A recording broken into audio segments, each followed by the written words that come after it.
पहलगाम हल्ल्यानंतर शत्रूला धडा शिकवण्यासाठी भारतानं रणनीती आखायला सुरुवात केली आहे आणि आता स्वतः पंतप्रधान नरेंद्र मोदींच्या निवासस्थानी अतिशय महत्त्वाची बैठक तासाभरापासून सुरू आहे।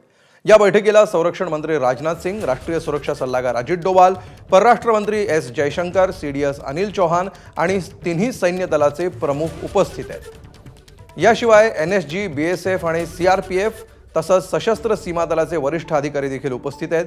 या बैठकीमध्ये कोणता मोठा निर्णय होणार याकडे संपूर्ण देशाचं लक्ष लागलंय आणि याविषयी अधिक माहिती घेऊया आमचे प्रतिनिधी सोमेश कोलगे यांच्याकडून। सोमेश, काय नेमकं घडतंय या क्षणी?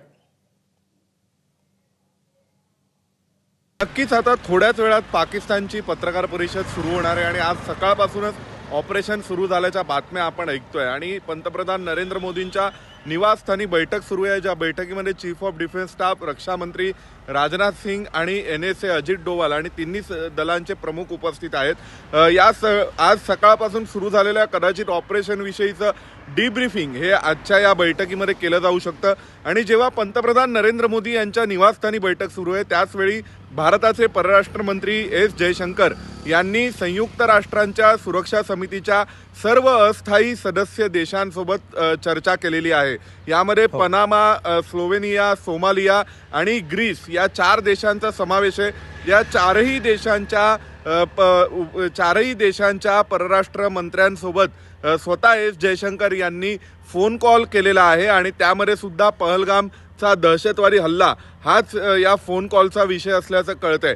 त्यामुळे एका बाजूला पाकिस्तान हा जरी नॉन परमनंट मेंबर असला UNSCचा तरी सुद्धा इतर सर्व मेंबर हे भारताच्या बाजूने येतील याची तजवीज करताना कुठेतरी परराष्ट्र मंत्री एस जयशंकर दिसत आहेत।